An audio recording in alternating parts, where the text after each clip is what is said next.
Assalamualaikum warahmatullahi wabarakatuh. Alhamdulillah rabbil alamin wa bihi nasta'in ala umuri dunya waddin wa alihi wa sahbihi ajmain, amma ba'd. Hadratul kiram, para alim, para ulama, pemirsa dari Ansor yang saya hormati dan seluruh jamaah yang sangat saya muliakan. Pertama-tama marilah kita panjatkan puji syukur kepada Allah Subhanahu wa taala. Dan yang kedua kalinya, Allahumma sholli ala sayyidina Muhammad. Semoga tetap tercurahkan kepada bangkuan Nabi Agung Muhammad sallallahu alaihi wasallam. Pemirsa yang dirahmati Allah, pada kesempatan ini saya akan menyampaikan satu pesan dari Rasulullah, apalagi di bulan Ramadan sangat tepat sekali, yaitu qala Nabi sallallahu alaihi wasallam, idza mata ibnu adam inqata amaluhu illa min thalathin. Ketika anak Adam meninggal dunia, maka akan terputus semua amal-amalnya kecuali 3 perkara. Yang pertama, shadaqatun jariyah. Yang kedua, ilmu yuntafa'u bi, atau ilmu yang bermanfaat. Yang ketiga, waladun sholih yad'ulah. Kaum muslimin rahimakumullah, di bulan Ramadan ini tentu kita juga tahu, sudah barang tentu, la'alakum tattaqun, tujuan utama Ramadan adalah membentuk takwa kepada Allah Subhanahu wa taala. Dan di bulan Ramadan ini sekiranya apa yang harus kita amalkan, yaitu banyaklah sedekah. Di bulan pertama, di 10 hari pertama itu kita mendapatkan rahmah, 10 hari kedua kita mendapatkan maghfirah, dan 10 hari yang ketiga kita mendapatkan pengampunan dari Allah Subhanahu wa taala, bebas dari api neraka. Kaum muslimin rahimakumullah, berkenaan dengan apa yang harus kita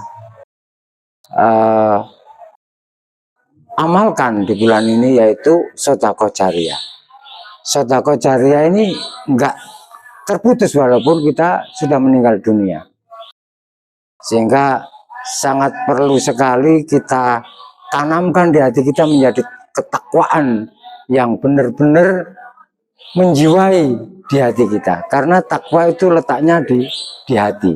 Sehingga kalau amal jariyah kita benar-benar kita laksanakan dengan ikhlas, maka jadilah amal yang tidak terputus.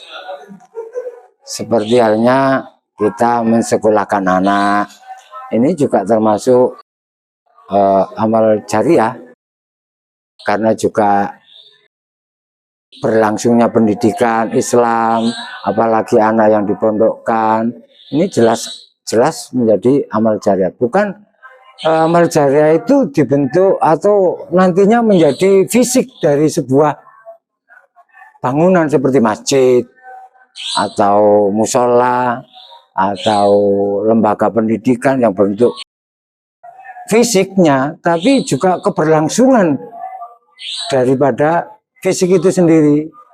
Misalnya masjid ini bukan sekedar fisik, tetapi memakmurkan masjid.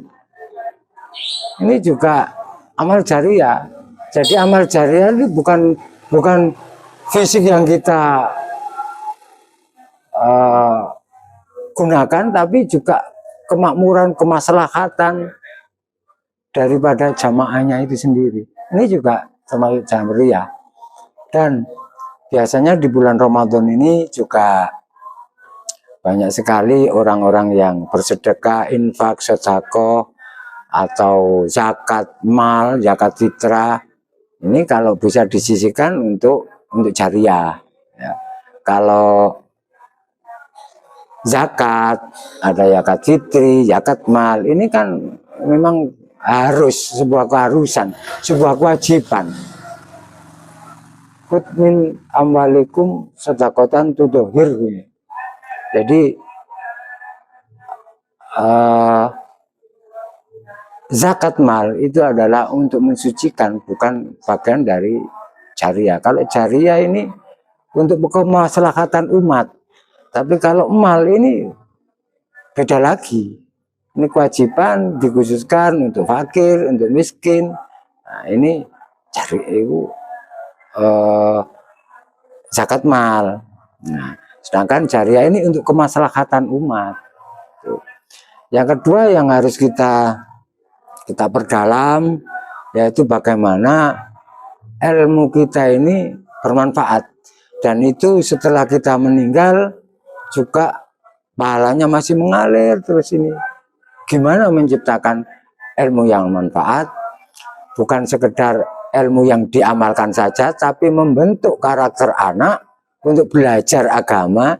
Ini juga menjadikan ilmu manfaat. Apapun yang kita sebarkan kepada tetangga, kepada kerabat, kepada sosial masyarakat, yang itu bermanfaat, kebaikan, maka itu adalah ilmu yang manfaat. Jadi jamaah sekalian, keluasan pengertian dari ilmu manfaat ini masih panjang. Kemudian yang ketiga, membentuk anak yang soleh. Apalagi ini anak-anak yang kita perlu kita bina menjadi anak yang baik. Misalnya di dalam belajar Al-Quran, belajar mengaji, ini kita harus benar-benar berikan yang terbaik untuk pendidikannya. Misalnya ditaruh di pondok pesantren, ditaruh di lembaga pendidikan agama, ya, ini untuk menguatkan ilmunya, supaya ilmu anak kita nanti bisa benar-benar tersampaikan pada saat menjadi anak yang soleh. Kita dikirimi doa oleh anak kita, ini benar nyampe, gitu. Namanya anak soleh yang mendoakan. Terkadang kita melihat anak kita bisa membaca Fatihah, tapi kurang tepat bacaannya. Ini juga mungkin nggak tersampaikan. Gitu. Membaca Al-Quran yang keliru, ini juga apakah itu diterima atau tidak, atau haram atau tidak, ini kan kita sendiri yang tahu. Bagaimana doa anak ini tersampaikan yang jelas, baik lafadznya, makrotnya, ini bagus gitu.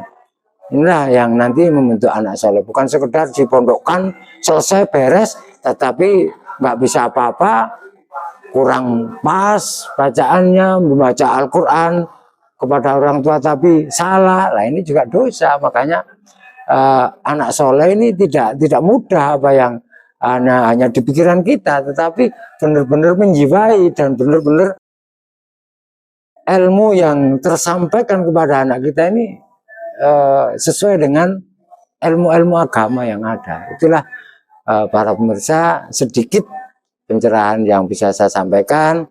Semoga manfaat. Karena keterbatasan waktu, maka mungkin banyak hal-hal yang kurang berkenan. Saya mohon maaf.